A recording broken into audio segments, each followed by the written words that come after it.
Welcome into the Awesemo.com NASCAR Live Before Lock as we're here to get you ready for today's Adventhealth 400. I am Jason Floyd. We are sponsored by Prizepicks. Talk about Prizepicks later on in the show. Of course, if you haven't checked out what's going on at Prizepicks today, you got to check that out. They've got basically a free square on Luka Doncic. We'll talk about that a little bit later on in the show. Of course, as always, I am joined by Chris Pennell. Chris, always great to be here on a Sunday talking a little NASCAR DFS for you here. We got the Adventhealth 400.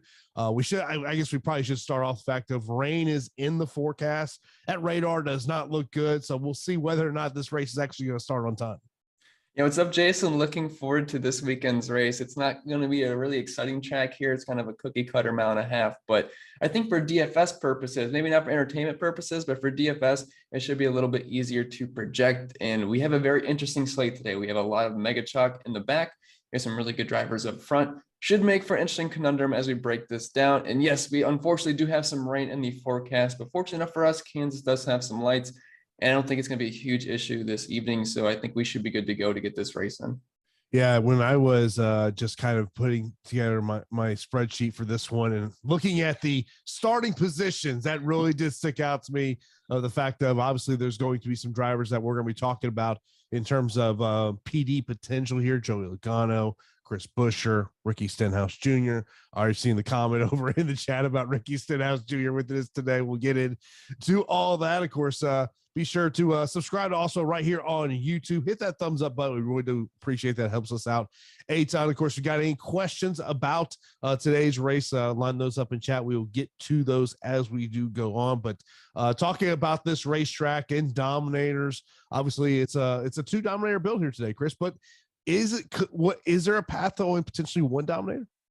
Yeah, the path to one dominator would be if, the place differential guys like Joey Logano absolutely smashes, and then we see just one main dom without two main doms. So there's a chance it could be we have a secondary dom, but if we have a guy like Kyle Busch come out, lead 200 laps in this race, and then Joey Logano finishes within the top 10 and no one else really picks up significant amount of dominator points, we could see this being a one dom race. But for the most part, I am planning on using at least two dominators in the majority of my lineups. And the good thing is the dominators this weekend are pretty cheap, which I'm sure we'll hit on in a little bit. And of course, obviously when we're talking about those place differential guys, there's that ability to get some of those drivers who, are underneath $7,000 to really help construct that lineup for you here today. Of course, as I mentioned, you got any questions, be sure to line those up in chat. Let's get right into the upper tier salaries. These will be the drivers that are above $9,000 over on DraftKings. So we got Kyle Larson, Chase Elliott, Martin Truex Jr., Denny Hamlin, William Byron, Kyle Busch, Ross Chastain, Joey Logano, Alex Bowman, and Ryan Blaney. So start right at the top, most expensive driver. This guy we always see up there, Kyle Larson. He's starting third, 11,100 DraftKings, 14,000 over there on FanDuel. Obviously, he's a guy, dominator potential there. Of course, after what we had last week, if you're like me and he was a core play for you, it didn't work out well. What was it, negative 13 points, I think it was, that he ended up getting us there. But, in terms of Kyle Larson today, what's your take?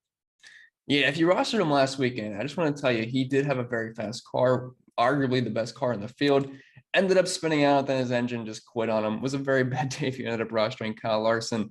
And obviously, if you're looking back to last season's if we were looking at a 1.5 mile track, you wanted to play Kyle Larson. Looking at some of the recent finishes at similar tracks earlier this season, second in Las Vegas, first at Auto Club, finished first of this Kansas race last season, first at Texas, first at Charlotte. He was the man at mile and a half tracks. No one was even close to the amount of dominator points that he was putting up. But things have changed in the next gen car this year. He hasn't really been that dominant. Has he been good?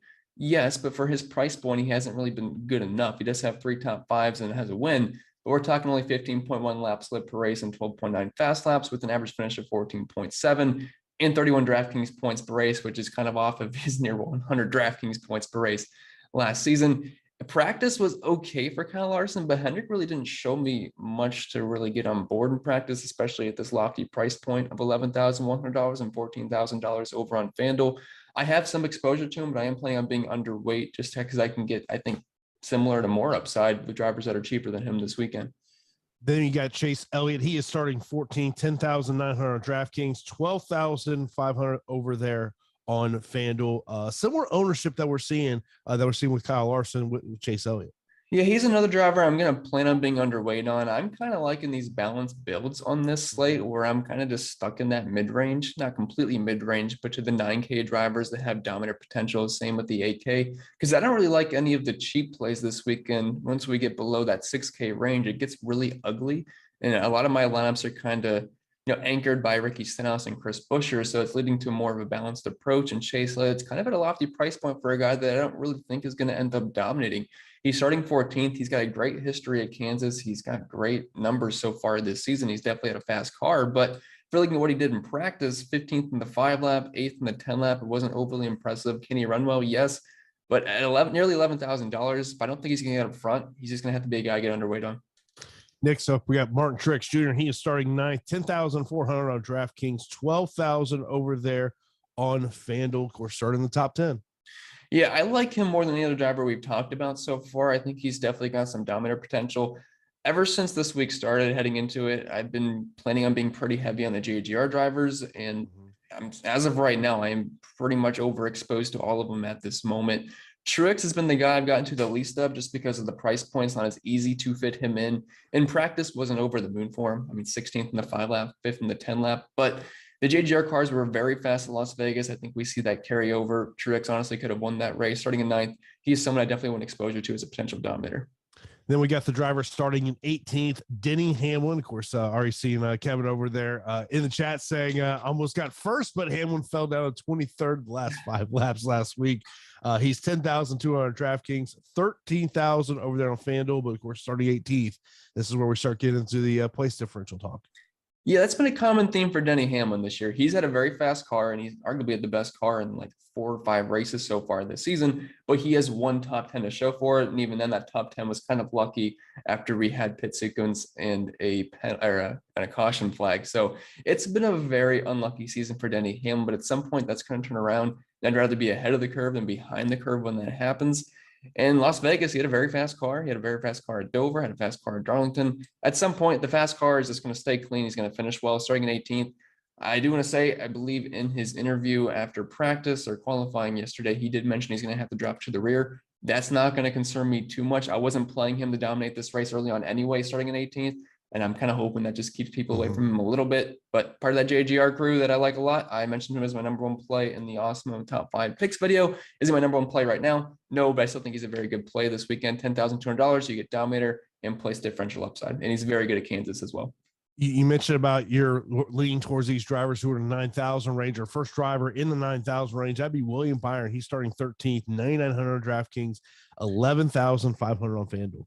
Yeah, we'll have to wait one more driver to get into the ones I really like, because William Byron, the Hendrick cars just really aren't popping off the page for me. And it's kind of scary because we know how good they are and they have great track history. They've been pretty solid for the most part this year, especially William Byron. But 12th in the 5 lap in practice, he's starting 13th. As of right now, I believe he is my second highest owned Hendrick car. I'm just not getting that much Chase Elliott, getting to a little bit of Kyle Larson, not a lot of Bowman, but the price point's a little bit nicer on these two drivers. And he's obviously got solid numbers at Kansas. He's been very fast this year, but I'm really just more interested in the next 3 drivers we're about to talk about. I'm not going to be very big on William Byron. So let's get into those 3 drivers. First up, Kyle Busch. He is starting 6th, 9,800 on DraftKings, 13,500 over there on FanDuel. And obviously someone that's popping when we're talking about top 2 dominator potential.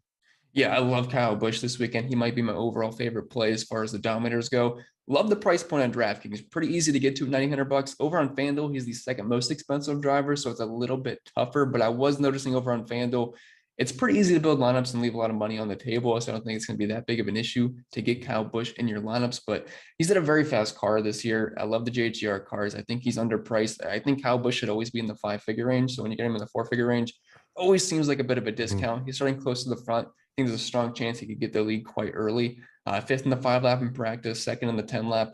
I see no reason not to like Kyle Busch. He's been fast at the similar tracks this year. And we also have the baby narrative going on for him this weekend. So I'm always for narratives. Then we got Ross Chastain. He's starting 11th, 9,700 on DraftKings, 11,000 over there on FanDuel. Of course, anyone who's been playing NASCAR DFS all year long, Ross Chastain has been a core guy. Didn't have a great week last week, but overall it's been a solid DFS season for him. Yeah, Chastain was just like Larson last weekend, where he arguably had the best car in the field. He was up front leading laps, and then he ended up wrecking. So just some bad luck for some of the best drivers in the field last weekend. So nothing you can really do about it. But Ross Chastain has been insanely good this year. Like, I know the price point seems kind of high for him because he doesn't have that name value as other guys like Larson or Elliott. But let's be honest, I think Chastain should arguably be the most expensive driver almost every single week as of right now with the things he's doing. 50 DraftKings points per race this year, 4 top 5s. He's getting up front no matter the track type. I say it every single time, but it doesn't matter. Road courses, short tracks, intermediate, super speedways. He's getting up front. He's contending. He's getting dominator points. It's hard not to like him here. He was fast at Las Vegas earlier in the season. $9,700 still seems like a pretty good price point for me. Love him on both sides. And then we get into a chalk play of the day in Joey Logano, of course, starting 34th, 9,600 on DraftKings, 10,000 over there on FanDuel. I guess really the question with Joey Logano to me becomes a cash versus GPP question. Yeah, so I think you can still play him in tournaments because of the price point. If he was around $11,000, I think it's a whole different discussion. But at $9,600, you can easily fit in 2 dominators with Joey Logano this weekend because the front row this week is Christopher Bell, $8,400, and Tyler Reddick, $8,900. Those are 2 potential dominators. You slide in a guy like Joey Logano, you could probably still fit in a guy like Kyle Busch if you wanted to. You might think a little bit cheap with your next 2 drivers, but it's certainly possible. So the price point definitely makes him a lot more viable in tournaments than it would if he was a lot more expensive. And I mean, just starting in 34th, his season numbers this year, average finish of 11th, average rank positions have the top 10. He's got 3 top 5s and 4 top 10s. Hard to imagine Joey Logano is not going to be close to optimal, if not being optimal at the end of the day. Then you got the driver who's starting in 8th. That's Alex Bowman, 9,300 on DraftKings, 9,500 over on FanDuel. So similar to the other Hendrick drivers, I am just not all that interested in them. I like the price point on Bowman. It's pretty easy to get to $9,300 as a potential dominator, and not a lot of people are going to go that route. He does have a decent history at Kansas with 2 top 5s and 3 top 10s, but like I said, I'm going to be really overexposed to just the previous 3 drivers that we talked about, so I'm just not going to be able to get to that much Bowman today. And then we got Ryan Blaney. He's starting 10th, 9,100 on DraftKings, 10,500 on FanDuel, but when you look at track history, not the greatest. Yeah, the track history just on the surface looks absolutely terrible. He's averaging 10.7 DraftKings points per race and an average finish of 23rd. The thing is, he is just getting super unlucky here. He tends to run very well, average running position of 10th, but he has 0 top 5s and only 1 top 15 to show for it over the past 3 years. Whatever it is, Ryan Blaney just has awful luck here, kind of what's happening to Denny Hamlin so far this season. But it's hard not to like Blaney at a super low price point. He's almost in the 8K range, and he's had one of the fastest cars so far this year. I know he's kind of had a rough stretch recently, but starting in 10th, I still want some exposure to him. But like I said, I'm going to be very high on Logano, Chastain, and Busch. I'm not going to be able to get to much of him, but I'm going to at least try to be even with the field. Jorge, I appreciate you in the super chat. He says, same question as always. Any suggested group for roster construction on a 150 DK lineups? Which will you be over the field and who will you be less? Is that for the dominators? It's just in general roster construction, talking about doing a 150 on DraftKings. Okay, so if I'm doing 150 on DraftKings today, I am pretty over the field on guys like Kyle Busch, Ross Chastain, and Tyler Reddick. Those are my highest leverage right now. And I also want a lot of Christopher Bell, but I'm going to try to wait and see what happens if we get a competition caution, because that could certainly hurt his upside as of right now. But for right now, Busch, Chastain, and Tyler Reddick are guys I'm getting to a lot of in tournaments. In terms of groups, because that was the other part of his question of, what type of groups are you setting today? So as of right now, the only group I have is a dominator group, and I want to make sure I have at least 2 of those drivers. And we're basically looking at, the common names: Kyle Larson, Martin Truex, William Byron, Busch, Chastain, Bowman, Blaney, and Reddick and Bell, as far as my dominators this weekend. Of course, when you want to get access to all the great tools and data we have over at Awesemo.com, you got to sign up for Awesemo Plus weekly pass. This gives you full access to all the premium content tools on Awesemo.com, including player projections, ownership projections, our top driver tool, lineup builder, and so much more. And of course, if you're only looking to play NASCAR DFS, then you can sign up for Awesemo Plus NASCAR weekly packages as well. Stop guessing, start winning. Join Awesemo Plus today. And of course, if you do have any questions, line those up in chat. We will get to those questions throughout the show. Then we move into the mid-range. So this will be the drivers who are in the 8 to 6K range. So we got Tyler Reddick, Kevin Harvick, Christopher Bell, Austin Dillon, Chase Briscoe, Eric Jones, Daniel Suarez, Brad Keselowski, Austin Cindric, Eric Amarola, Kurt Busch, Ricky Stenhouse Jr., Chris Buescher, Bubba Wallace, and Cole Custer. We'll start off with a driver that you just mentioned there, Tyler Reddick. He's starting in the second position, 8,900 on DraftKings, 8,500 over there on FanDuel. Obviously, someone who could rack up some dominator points. Yeah, I love him as a pivot off of Christopher Bell. I always like Christopher Bell a lot, and we're going to talk about him, quite quickly. But Reddick's a guy that don't forget about him. He's going to have one of the fastest cars in the field. He was third in the 5 lap in practice, third in the 1 lap. He's been close to winning races this year, and at some point it's going to happen. He's had a very fast car. We know he's one of the most talented drivers in the entire series. And sub 9K price point starting in the front row. There's a lot of dominator point potentials here, and we're talking on a pretty nice price point on both sides. So I'm going to definitely be overexposed to Reddick. And if you were not playing Bell, I think getting to a lot of Reddick's a smart way to go.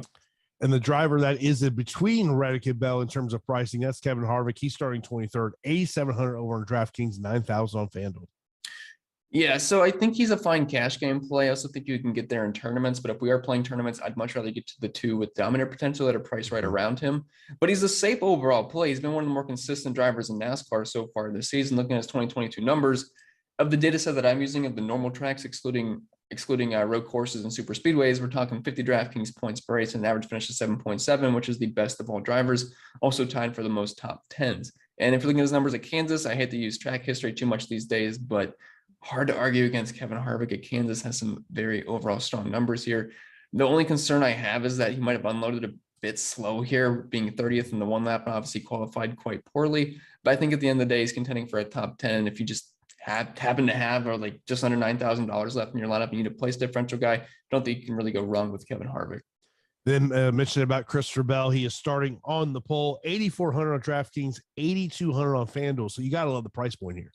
Yeah, and Christopher Bell, after practicing qualifying, he ended up tied for the best odds to win this race in Vegas with Tyler Reddick and also Kyle Larson and Kyle Busch at the time. I'm not sure if those have updated since then, but it's hard to ignore the speed that Christopher Bell showed on Saturday. He was 5th in the 1 lap in practice, but 1st in the 5 lap, 1st in the 10 lap, obviously put up a blazing fast qualifying speed. Hard to imagine he's not going to be fast. Now, the one thing I am going to be waiting on to see if we get a competition caution or not. Even if there is a competition caution, I'm still going to play quite a bit of Bell. But if there is one, I do think that's going to hurt his upside a bit, because obviously if he checks out, that's going to get reshuffled or maybe around lap 25, lap 30, whenever that happens. But I'm a big fan of the JGR cars this weekend, and he's part of that crew, even though he's kind of the forgotten one sometimes, but he's been running well this year, and it's hard not to like that price point.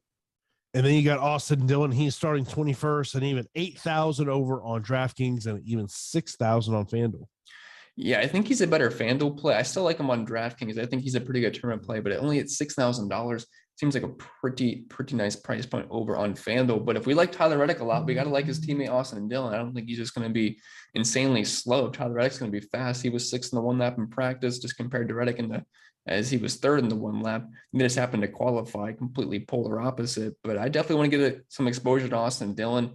Outside of one bad race this year, he's been pretty consistent for the most part. Most point of 4 top 10s and 2 top 5s with an average finish of 11.3. I think he's a pretty solid tournament play today. Then you got Chase Briscoe. He is starting 12th, 7,900 on DraftKings, 7,500 on FanDuel. So Chase Briscoe for me is someone I'm just going to be a bit underweight too. If I get to him in 150 max builds, I get to him. But if I'm playing 3 max or 20 max, I'm just not really planning on playing Briscoe. He's starting a little bit too high. He was 10th in the 1 lap in practice, but I think he's going to finish somewhere close to where he starts, if not lose some spots. Of course, so if you got any questions, be sure to line those up in chat or in our Discord server. And of course, if you hit us up in Discord, just mention me so it pops up here on my screen. Then we got Eric Jones. He is starting 22nd, 7,700 on DraftKings, 8,000 on FanDuel. Yeah, Eric Jones is someone I'm getting to this weekend. He's $7,700.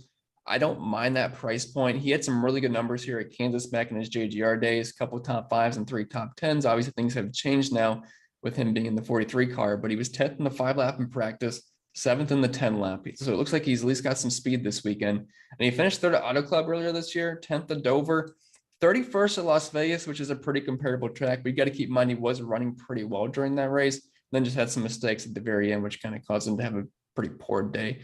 But starting in 22nd, I'm hoping he goes a bit overlooked because a lot of people are going to play the 8K range. And then people are going to be loading up on the upper 6K range. And obviously Kurt Busch is there as well with the low price points. I'm hoping he goes a bit overlooked. I do think he's a pretty solid tournament play. Then you got Diego Suarez. He's starting 19th, 7,500 on DraftKings, 5,800 over there on FanDuel. So I'm not going to get to Daniel Suarez too much on DraftKings, but over on FanDuel at a sub 6K price point, I'm going to get there a little bit, but he's not a guy I'm really too excited about this week. And starting in 19th, he was 19th in practice, I think he's going to finish around that like 16th to 20th range, which isn't a whole lot of upside compared to some of the other drivers that we have priced around him. Then you got Brad Keselowski starting 30th, 7,400 on DraftKings, 7,000 over on FanDuel. Anyone who's been watching us all season long, I think they all know your thoughts on Brad Keselowski when we're talking about non-super speedways. Yeah, with all the place differential plays we have this weekend, I feel like Brad Keselowski is the one guy that I would be comfortable not getting too much of. I kind of viewing him as a bit of a trap play here. It's just the numbers he's put up this year, just 22.6 for his average finish, 20.9 for his average running position. He also only has one top 15 and a couple of top 20s. I know it looks very appealing starting in 30th, and obviously he's got a great track history at Kansas, but it's definitely not been pretty so far for Brad Keselowski. And I'd much rather get to a guy like Kurt Busch than I would Brad Keselowski, even though he's starting 25 spots further up. Then you got Austin Cindric, who's starting 7,300 over there on DraftKings, 6,500 on FanDuel. And let's just say if you were going to get to him, be a great leverage spot. Yeah, it's certainly a leverage spot, but I'm not sure it's a leverage spot I want to get to personally. It's just not been a great rookie season for Austin Cindric outside of a couple of races so far this year and winning the Daytona 500. But starting in 4th, he's going to have to hold that ground and he's going to have to pick up some fast laps along the way. I just don't see it happening. He's got an average running position, an average finish around 20th place this year, and he's got like 2 top 15s to show for it. I'm just not going to be rostering Austin Cindric much at all today. And then you got Eric Amarola. He is starting 7th, 7,200 on DraftKings, 6,200 over there on FanDuel. I would definitely prefer Amarola over Cindric if I had to pick between the two. It's still two guys that's kind of tough to get to for where they're starting. But at least Amarola's got 3 top 10s and 5 top 15s to show for it this year. So he's had some decent runs for sure. If he's able to hold that top 10 and pick up some fast stops on the way, it's a fine play. And he's actually a somewhat decent pivot off of Kurt Busch. But I'm still not going to get to a lot of Eric Amarola today. Then we got Kurt Busch, who's starting 5th, 7,100 on DraftKings, 7,300 on FanDuel. Yeah, once again, similar to last weekend, it's a similar spot there. He was priced similar last week, kind of in a similar starting spot. Started the race off well, ended up getting a penalty, and then wrecked at the end of the race, killed his day. But once again, I like Kurt Busch a lot this weekend. He's starting in 5th. I know the price point is pretty low, and I know it's kind of scary for that 5th place starting spot, but he was super fast in practice yesterday. He had the fastest overall 1-lap run, and he was second in the 5-lap. And also his paint scheme this weekend with the Jordan shoe car, whatever you want to call it, looks absolutely awesome. And I don't think Michael Jordan's going to want that car running in the back. So maybe he's got some extra juice this weekend, but I think he can kind of hold that top 5, top 6, hopefully pick up some fast laps. Has an outside shot to dominate. Don't really see it happening, but he doesn't have to at $7,100. I like getting to him quite a bit this weekend. Twin Ball asked a question. Last spot, DraftKings single entry, GPP, Keselowski or Kurt Busch? I would personally rather get the Kurt Busch. I know it seems like kind of crazy starting 25 spots further up, but as far as the projections go, I do have Kurt Busch slightly ahead. Now we get into back-to-back Chalk City here with Ricky Stenhouse Jr. Starting 36, 6,800 on DraftKings, 5,500 over on FanDuel. Yeah, there's really nothing to say here besides if Ricky doesn't wreck, which I know is something he is quite fond of doing. But if he doesn't wreck, there's a good chance he's in the optimal lineup, because if you're looking at the other cheap plays this weekend, it's kind of a graveyard of just bad plays that no one I really want to get to. So Stenhouse and Busch are obviously going to stand out like a sore thumb. He was 9th in the 5-lap in practice. He's been really good the past 2 weekends. It's as simple as if he stays clean, he's probably optimal. Yeah, Buescher 6,700 on DraftKings, 5,200 over on FanDuel. I mean, I guess probably the question is going to be, do you pair these two guys up together in cash? Yeah, if you're playing cash games, I 100% want Ricky Stenhouse Jr. and Chris Buescher in there. And you can also throw in Joey Logano as well. Those are like your 3 cash locks this weekend. Everyone's going to have them, but you're going to have to because the upside's so high and the floors are so high as well. And Buescher was fast in practice before he wrecked too. He was 9th in the 1-lap, 6th in the 5-lap. Buescher's a guy that can contend for top 15s just about every single week, and he's definitely a lot better at staying clean than Ricky Stenhouse. So if I had to pick between the two, I'd pick Buescher over Stenhouse. But I mean, they're pretty much the 2 exact same plays, and if they don't wreck, they're probably optimal. And then you got Bubba Wallace. He's starting 24th, 6,400 on DraftKings, 5,000 on FanDuel. So he's actually a pretty good pivot off of these two if you just want to get off the mega chalk. I'm never one to really like rostering Bubba too much, but at $6,400, I like the other Toyotas this week. So I don't think I can completely dismiss Bubba Wallace. I love the JGR cars. I love his teammate Kurt Busch. I think Bubba at least is going to have some speed. He was 18th in the 1-lap, and then we didn't get anything else after that. But I think he's got top 15 upside. And if you want to get away from mega chalk, Buescher and Stenhouse, Bubba's your direct pivot there. Then you got the final driver in this tier will be Cole Custer. He's starting 16th, 6,200 on DraftKings, 4,500 on FanDuel. He's in that weird spot where starting in 16th, I'd rather get the Bubba, and obviously I'd much rather get the Stenhouse and Buescher. It's just the path for him to be optimal is much, much lower. I'm going to have close to 8 to 10% of Cole Custer today, but finished 15th at Dover, 11th at Auto Club. He has top 15 potential, and he can certainly hold his position. He's got good track position to work with, but it's going to be hard to get to him over the other guys. Of course, this is the Awesemo.com NASCAR live before lock. Get you ready for today's Adventhealth 400. Takes place later on this afternoon. We are sponsored by Prizepicks. You guys sign up over there at Prizepicks. Get 1 free month of also plus platinum when you sign up, deposit, and play over Prizepicks. You get an email within 24 to 40 hours. But you can take advantage of that free month of Awesemo plus platinum. Of course, use that promo code Awesemo for instant first match deposit of up to $100. And of course, you go to Prizepicks today, you'll see they got that free square with Luka Doncic. He's only going to get 1 bucket. You know that's going to happen. Luka's going to play 40 plus minutes today. We just know that's going to happen. So, but of course, we're talking about those NASCAR props over there at Prizepicks. We'll start right off the top there. Kyle Busch, 50.5 fantasy points. Yeah, this was definitely one of the best leverage spots for me. I'm doing him as the top dominator today. I have him for the most dominator points right there with Christopher Bell. Just he's been fast this year, and obviously on DraftKings, I love his price point, but over on Prizepicks, for him to get over 50.5 points, I currently have him for a 5th place finish, which I'm always conservative with projections, which is actually the 1st place finish because he's my highest projected finishing driver. And again, mixing the most dominant points, I got him for around 64 points. That's 14 points of leverage. Sounded good to me. I definitely took the over there, assuming he gets up front. And then you got Ross Chastain, 45.5. Yeah, with as good as he's been this year, if he's able to do what he's just been doing, having one of the fastest cars in the track and getting up front and dominating, if these guys dominate, they're going to hit their over props, assuming they don't wreck out, which I know would happen to Ross Chastain last weekend, but he was well on his way to get his over last week. But again, took a nice left turn into the wall and ended up ruining his day. But if that doesn't happen, so there's a good chance Chastain and Busch definitely smash their props. And one of the things I always say about Prizepicks is when you like a prop at Prizepicks, you got to smash that prop immediately because it can always change. To give you an example, I hit up Chris Little for a show and say, hey, what do you like over Prizepicks? And one of the guys you mentioned was Kurt Busch.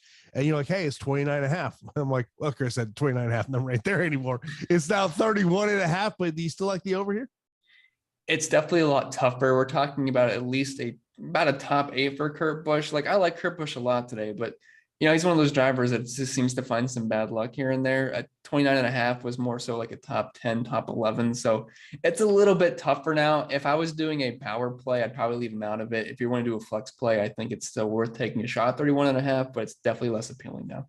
Yeah, and of course, take advantage of that offer they got over there at Prizepicks today with Luka Doncic. Only needs 1 bucket, and we all know that's going to happen because, when it comes today, Luka, Giannis, they're all playing 40 minutes, if not more. I mean, it's Game 7.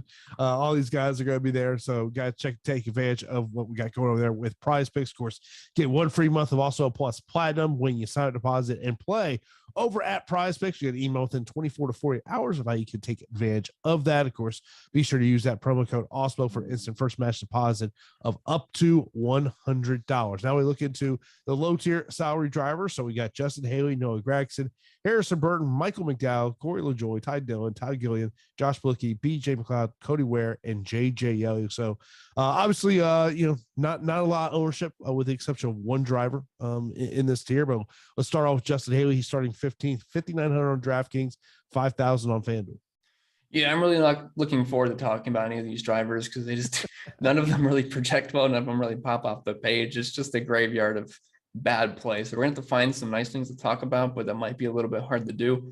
But for Justin Haley, starting at 15th, the one thing I will say for him is that he has track position to work with. In the past several weeks when he's had track position, it's kind of worked well. I know last weekend he had more so place differential, but he finished 11th at Dover, 17th at Las Vegas, 23rd at Auto Club. Those are all fine races, but if he's getting a 23rd at this week's race at Kansas, that's not going to get done starting in 15th. If he finishes within the top 20, it's not bad at $5,900, but he's not going to come even close to outscoring guys like Stenhouse or Buescher. Next up, you got Noah Gragson. He's starting 28th, 5,500 on DraftKings, 4,500 on FanDuel. Yeah, Justin Haley's teammates, you have to imagine they're going to finish maybe not somewhat close to each other. I'd definitely prefer Justin Haley between the two as far as finishing position goes, but Gragson offers you about 13 more spots of place differential upside, so it's a little bit easier to click on his name. 24th in the 5 lap in practice. he is nothing more than a driver that's got top 25 upside starting near 30th. So if you're looking for a couple of spots at PD for a cheap price point, he's there, but I don't feel too confident in it. Then you got Harrison Burton, who's starting 26, 5,400 on DraftKings, 4,000 on FanDuel. Burton's someone I can get to a little bit just because I think he's got slim top 20 upside. He was 20th in the 5-lap in practice, 10th in the 10-lap. You got to keep in mind only 12 drivers running 10 laps, so that definitely looks a bit skewed there. But he's got decent equipment in the 21 car. I know he hasn't really been up to par so far this season, but I think the top 20 upside is at least there. And then you got Michael McDowell starting 25th, 5,300 on DraftKings, 4,000 on FanDuel. So if you're looking at the track history for Michael McDowell, it's actually surprisingly good. He's got 4 top 20s and a top 15 here at Kansas. He's been running really well the past several weekends. Starting in 25th, he's probably my favorite 5K guy just because his recent track form's been good, but that's about all I can really say. The price point's nice at $5,300 though. Then you got Corey LaJoie starting 20th, 5,200 on DraftKings, 3,500 on FanDuel. Yeah, so Corey LaJoie, 22nd the 5-lap in practice, was also 9th in the 10-lap. Like I said, keep in mind, not many drivers did run 10 laps over in practice, but LaJoie, 18th at Dover, 15th at Las Vegas, which is a pretty similar track to Kansas this weekend. $5,200 and 3,500 on FanDuel. Probably not going to get there on FanDuel because I don't really think you have to go low at all this weekend over there. But on DK, if you need to, fit in some dominators, I don't think $5,200 for LaJoie is the worst thing you can do. Then you got Ty Dillon starting 17th, 5,100 on DraftKings, 4,000 on FanDuel. Yeah, Dillon's a pretty similar play to LaJoie where they're both kind of starting pretty high up. I always want to rather compare him to Justin Haley over Corey LaJoie. But he finished 17th at Auto Club earlier this season, 20th at Las Vegas, then 27th at Dover. He's just starting a little bit too far up for me to have too much interest. As of right now, I have about 7 to 8%, which feels okay. And I mentioned about there's one driver that people are getting to a little bit, and that's you got Todd, who's starting 31st, 4,900 on DraftKings, 3,500 over on FanDuel. Yeah, and the reason for that is just because, first of all, he's in the 4K range, which seems really cheap. And, he's definitely had his fair share of top 25 so far this year. But the thing is, he's like the only cheap driver that has some place differential upside, like Dillon, LaJoie, Haley. These guys are all starting within the top 20. Todd Gillen, if you're looking at what he's done so far this year at similar tracks, 20th at Auto Club, 23rd at Vegas, 20th at Dover. I think there's top 25 upside here, and starting in the 30s at this price point, he might allow you to get in guys like Kyle Larson, Chase Elliott if you want to go that route. Yeah, I feel like if you sit there and say, okay, I'm trying to get some of these high-end options, and you go, let me see what I can do if you put Todd, Ricky, Busher together, the path becomes so much easier. Yeah, I mean, for Gillen to pay off his price point, he's not going to have to do much. You just really have to hit on your dominators, because if we see some expensive guys like Larson or Truex, whatever, dominate, you're going to need a cheap driver, and Gillen definitely looks the best on paper. And then you got Josh Bilicki. He started 33rd, 4,800 on DraftKings, 3,000 on FanDuel. Once we get below Gillen, I really can't say anything nice about these drivers. The one thing I will say about Bilicki is that he was 25th in the 5-lap in practice, and the fact that he was able to run that 10-lap run in practice might be somewhat encouraging. But for Bilicki to be optimal, we're going to have a lot of wrecks, which is not something I can really project in Kansas. And then you got BJ. He's starting 32nd, 4,700 DraftKings, 2,500 on FanDuel. Yeah, BJ McLeod, he was 35th in the 1-lap run in practice. And these guys are starting a little bit further up than what they normally do, because we had several drivers not make a qualifying run. So the path for them to be optimal is even tougher now, since they're not starting in the mid-30s. Now they're in the early 30s, which definitely makes it a little tougher. And then you got Cody Ware starting 28th. He's 4,600 on DraftKings, 2,500 on FanDuel. Yeah, so one thing that stood out to me when I was watching qualifying, it was just funny because Brad Keselowski qualified worse than Cody Ware, and that was just straight up on speed, not because he had an issue. So another reason, maybe I'm not going to get to a lot of Brad Keselowski, but for Cody Ware, starting in 29th, for him to ever be even in somewhat consideration for me, he's got to start about dead last. Now that he's starting to the top 30, I just can't do it. And then the final driver, JJ Yeley, starting 27th, 4,500 DraftKings, 3,000 on FanDuel. The one positive thing for JJ Yeley is that he was 23rd in the 5-lap in practice, which is pretty good for the equipment that he's in, for Rick Ware Racing in the 15 car. But even then, he's starting in 27th. I can't roster the 15 car starting 27th. I mean, looking at these salaries from the under 6K and below, how much do you want to set a group, or are you just unchecking drivers when you're trying to build those 20 maxes and those 150 max lineups? Yeah, I'm personally not setting a group for them. I'm just gonna be honest. I'm gonna cross out Bilicki, McLeod, Ware, and Yale. I'm not gonna play them today. But for me, I have about a cap of 12-ish% on all those drivers 6K and below that I'm going to roster. They just don't really stand out to me too much. And I feel like they're all kind of the same play. Like I don't have a strong lean on any of them. So they're just kind of getting it mixed and matched as far as 150 max builds go. And then I'm really centered on Stenhouse and Buescher. And I actually have a decent chunk of Bubba Wallace. So I'm not really getting down to that 5K range much because I'm so heavy on some of these mid-range dominators. My fellow, I appreciate you there in the super chat. I was kind of joking with my buddy Pete the other day. Dick Trickle's name will come up in the NASCAR DFS chat every show. And it comes up, and as my filler says, he goes, I don't play NASCAR DFS, but I just found out yesterday there was a driver named Dick Trickle. I'm guessing you probably saw the Barstool Sports Instagram post. I'm guessing that's probably why that came up there. But yeah, it's every chat. You can pretty much figure that his name is going to come up, of course. Oh, yeah. Of course, one of the things that we do want to see you go into the Awesemo Hall of Fame today with a winning NASCAR lineup. Of course, you got to be rocking that Awesemo avatar on your DFS profile. Tweet your wins to @Awesemo HOF. And when you finish in the top 3 of a contest with over 5,000 contestants, you win a free month of Awesemo plus Platinum. And looking at some people who've gone into the Awesemo Hall of Fame over the past couple of days, to the guys here over at Awesemo, Tom, and of course the boss man Alex Baker taking down first and second the other night in NBA, with Tom taking down 100K and Alex taking down 40K. Also, you had Dustin taking down 5K there in an NBA contest over there on DraftKings. Kudos to you. Also, Sean, one of the guys behind the scenes here, he also took down first and second place in the MLB contest the other day. Kudos to you, Sean, there. Also, Michael taking down second place in an NBA contest over on DraftKings. Also, 8Game taking down $100,000 over there on NBA. Kudos to you, as of course, also in the guard taking down a CSGO contest as well. Of course, I always say when you win those big lineups, make sure put that money away because Taxman is going to call. As somebody who makes quarterly payments to the IRS, Taxman comes. they come. So kudos to everyone that's going to the Awesemo Hall of Fame over the past couple of days. Of course, if you have any questions, be sure to line those up in chat.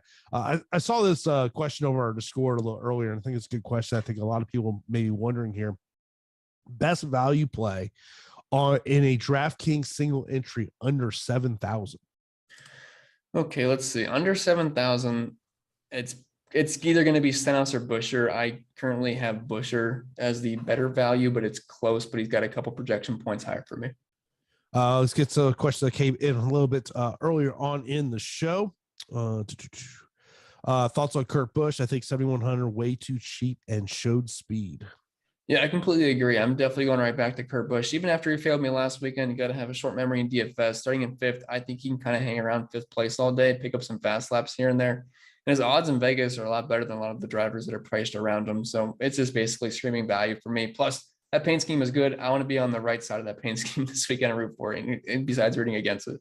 Of course, speaking about the betting odds over there, Kyle Busch and Kyle Larson, the favorites to win this race at 7-1. One of the guys I was looking at, Tyler Reddick, he's 7.5 to 1. Is there a long shot here that you think maybe has some good odds? Long shot, I don't usually see happening at an intermediate track, but for me, is Chastain still plus 1,000? Yeah, no, it was. Yeah. If you're going to give me plus 1,000 on Chastain, I think you at least have to take some shots at it for sure. Yeah. Of course, as I mentioned, you got any questions, line those up in chat. Jim says, hey guys, for value, Burton and Haley, good plays? I wouldn't call them good plays. They're there. They're available to you. I would rather get the Burton because you got to, obviously some more PD spots, but none of those plays below 6K, I would say, are good today. Yeah. Is Buescher a consideration instead of Stenhouse? I mean, they're both interchangeable. If I had to pick between the two, it's going to be Buescher for me. I just feel like he's going to have a bit more speed, but they're basically the same play. And if you're not playing one, you're just rooting for them direct, basically. Is this an easy track to pass at? It's definitely going to be easier than some tracks like Dover. Like Dover was just about impossible to track. At Kansas, we're going to be able to see fast cars move through the field for sure. 2v2 question here from Kevin. Bubba and Eric Jones or Reddick and Gillian? I'm going to have to go with Reddick's side just because I think he's got that dominator potential, which really improves the ceiling on that lineup. And the other two obviously don't have dominator potential. Steve says, any thoughts on playing the Busch brothers together in a lineup? I'm not going to go to my way to play them together, but I'd be more than happy to have them in my lineup at the same time. I mean, I like them both a lot today. I love Kyle Busch. I think there's a good chance he's the highest scoring driver by the end of the day, as long as he's able to get up front. And obviously I like Kurt Busch too. I know they're kind of starting up front, so that's probably why he's asking me, but I have no problem with, rostering drivers with good track position to start with. I know this comes up every week, but it's, obviously we want to leave money on the table because that's a way to get different here. But when you were developing your lineups, did you kind of find a sweet spot of how much money you're leaving on the table?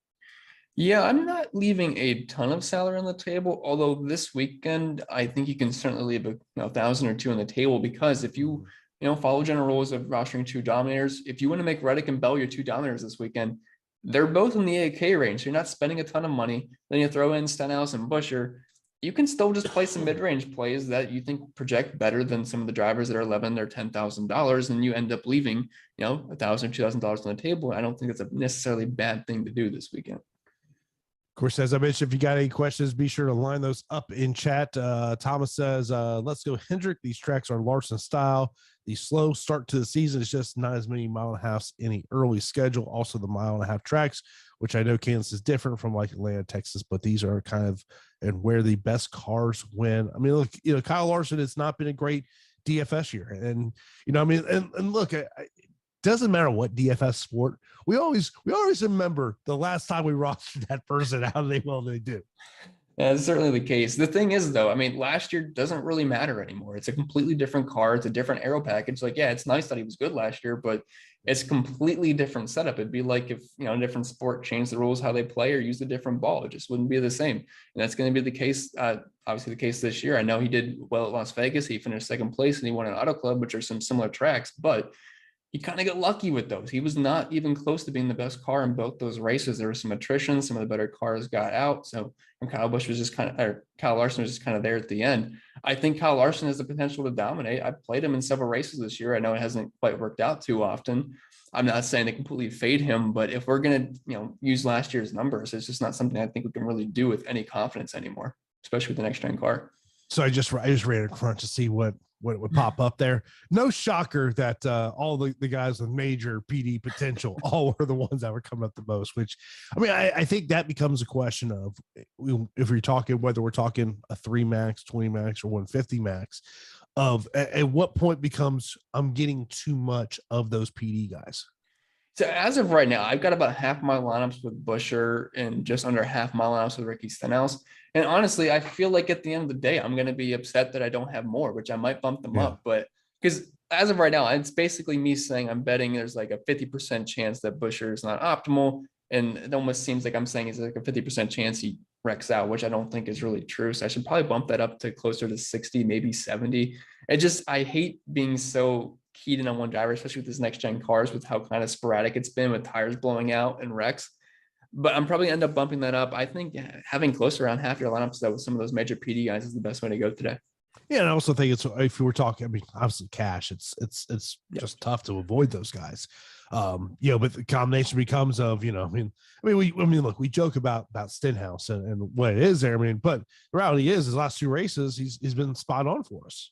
Yeah, I mean, for the most part this year, Ricky Stenhouse has been absolutely awful. But the past 2 races, he has been awesome. He was getting Auto Club early in the season, which is a track I think you can pull at least some data from for this weekend's race at Kansas.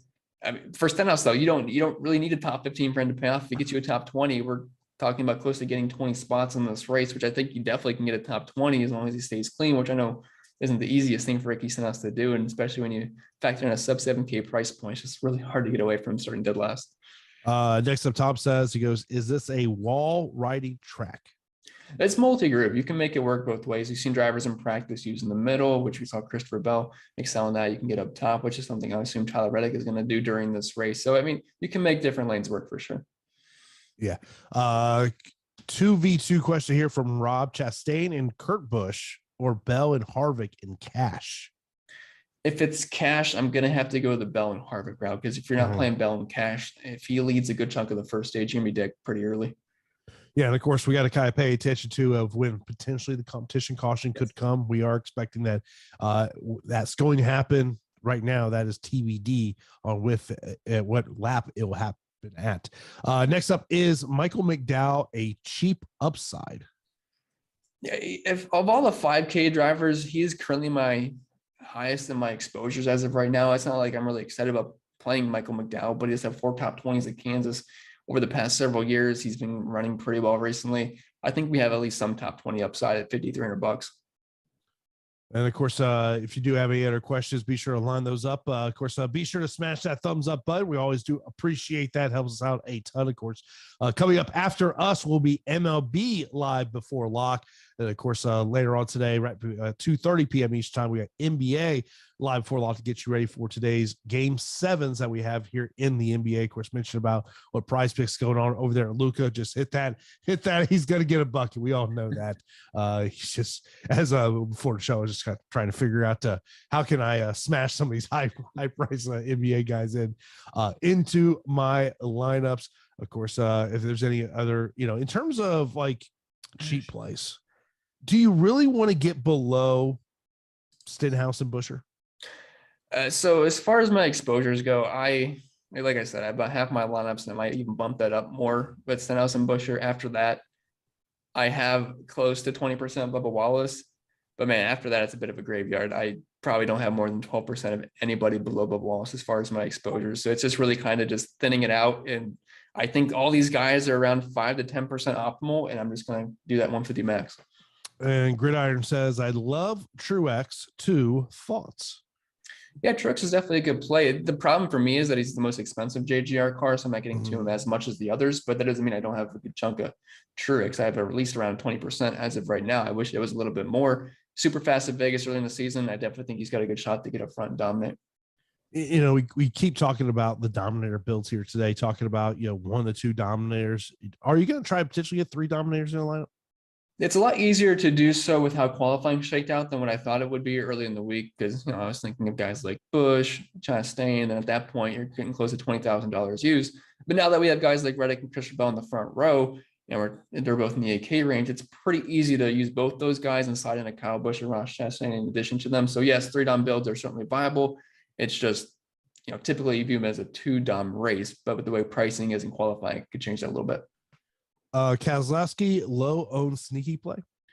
I'm not sure he's going to be that low owned starting in 30th. I mean, it does stand out quite a bit. In that 7K range, you kind of have a lack of big place differential plays there, especially right below him with Cindric in 4th, Almirola in 7th, and Kurt Busch in 5th. People are going to play Kozlowski, and I have some concerns getting on board with that train. Yeah. Denny Hamlin. Yeah, I don't think we talked much about Denny Hamlin. You want to mention in his interview, he did say he was going to go to the rear to start this race, which it doesn't really matter too much to me, because if you were playing Denny Hamlin to lead early on, especially in stage 1, that was a mistake because he's starting 18th, and that's probably not going to happen anyway. He showed move up through the field quite easily, finished 5th at Kansas last year, which I hate to use last year's numbers, but he is pretty good at Kansas. But he's had a fast car this year, just has had a lot of bad luck. At some point, it's going to change. $10,200, not a terrible price point for a guy with PD upside. Yeah, the drivers going to the rear currently are Hamlin, Logano, Buscher, and Stenhouse. But of course, you look at, Hamlin starting 18th, but Logano, Buscher, and Stenhouse, they're all already in the back, so it really doesn't mean anything. Yeah, it definitely does not matter for those 3.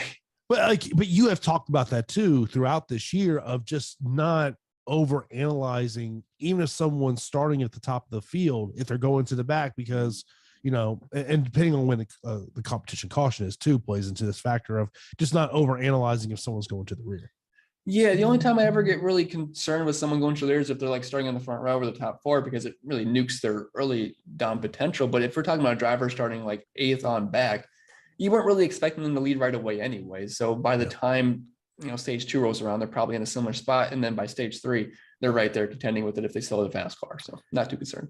And of course, that's going to wrap it up for this edition of the Awesemo NASCAR Live Before Lock Show. Appreciate everyone tuning in here on this Sunday late morning here. Of course, I come here in 15 minutes from now.